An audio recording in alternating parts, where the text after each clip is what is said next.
Cuba bayangkan, perang baru saja tamat, dunia porak-peranda, kemudian British kembali ke Tanah Melayu. Tapi kali ini mereka bawa sesuatu yang lain. Satu rancangan rahsia yang dirangka di London untuk satukan seluruh semenanjung di bawah satu kuasa. Tapi rancangan yang dikenali sebagai Malayan Union ni mencetuskan satu kebangkitan yang tak pernah dijangka oleh sesiapa pun. Dan kegagalannya bukanlah sekadar catatan kecil dalam buku sejarah. Ia adalah titik yang mengubah hala tuju sebuah negara. Selamanya. Dan inilah persoalan utama kita hari ini. Macam mana sebuah rancangan kolonial yang silap, bukan saja gagal, tapi secara tak sengaja telah menjadi bibit kelahiran sebuah negara. Pelik kan? Jom kita bongkar. Semuanya bermula jauh dari sini. Bukan di Tanah Melayu, tapi di bilik-bilik mesyuarat yang sejuk di London. Masa tu, Perang Dunia Kedua masih lagi berlangsung, tapi para pegawai British dah pun sibuk merangka masa depan tanah jajahan mereka. Sebuah rancangan yang dibuat dalam kerahsiaan mutlak. Cuba anda fikirkan sekejap. Selama bertahun-tahun, nasib jutaan manusia ditentukan beribu-ribu batu jauhnya. Tanpa sepatah kata pun ditanya kepada raja-raja atau rakyat yang akan merasai kesannya. Ini bukan perbincangan, ini adalah arahan terus dari London. Okey, rancangan dah ada. Tapi, macam mana British nak yakinkan 9 raja-raja Melayu untuk serahkan kuasa mereka? Bukan melalui diplomasi, bukan melalui rundingan baik-baik. Sebaliknya, mereka hantar seorang lelaki dengan satu misi dan jam sedang berdetik. Inilah orangnya, Sir Harold McMichael, seorang pentadbir kolonial yang sangat cekap. Tapi ada satu masalah besar. Dia langsung tak kenal Tanah Melayu. Tak pernah berkhidmat di sini, tak faham adat resam, tak kenal pun raja-rajanya. Tapi dialah yang diamanahkan untuk mengubah nasib seluruh semenanjung.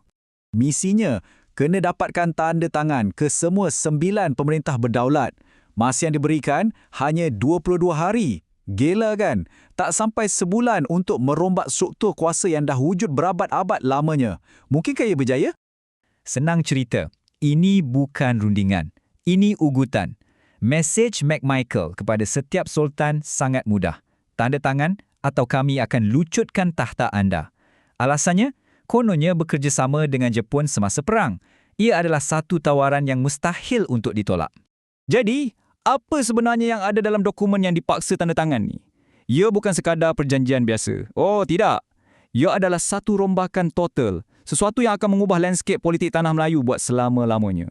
Ringkasnya macam ni, kedaulatan Raja-Raja Melayu dipadamkan.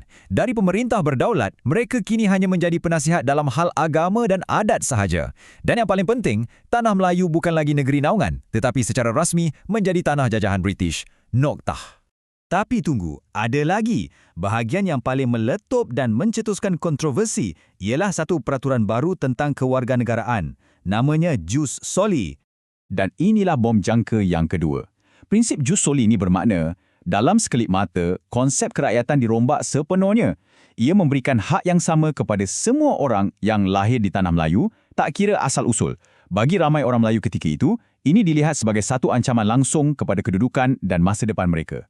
British jangka semuanya akan berjalan lancar dan diterima dengan senyap. Tapi mereka silap besar. Apa yang berlaku seterusnya bukanlah penerimaan. Ia adalah satu lautan kemarahan. Satu kebangkitan politik yang belum pernah disaksikan dalam sejarah Tanah Melayu. Dari seluruh pelosok semenanjung, bukan satu, bukan dua, tapi 41 persatuan Melayu yang sebelum ini bergerak sendiri-sendiri, kini bersatu. Mereka ketepikan perbezaan dan bergabung di bawah satu matlamat yang sama menentang Malayan Union. Ini adalah satu detik yang sangat bersejarah.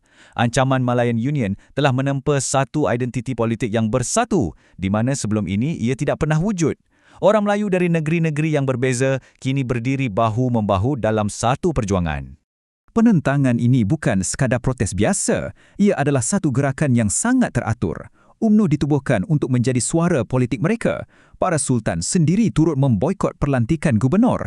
Dan di seluruh negara, orang Melayu memakai lilitan kain putih di songkok mereka sebagai simbol berkabung atas kehilangan kedaulatan. Mesejnya jelas kepada London, kami tidak akan tunduk. Jadi, apa yang berlaku apabila kuasa rakyat yang bersatu bertembung dengan kuasa sebuah empayar gergasi? Inilah kemuncaknya. Bagaimana satu rancangan yang dirangka bertahun-tahun lamanya boleh hancur dalam sekelip mata. Walaupun dibantah hebat, British tetap berdegil. Pada 1 April 1946, Malayan Union dilancarkan. Tapi ia adalah sebuah kesatuan yang sudah mati sejak lahir. Tanpa sokongan raja dan rakyat, ia lumpuh. Tak sampai 2 tahun, London akhirnya mengaku kalah. Rancangan itu dibatalkan.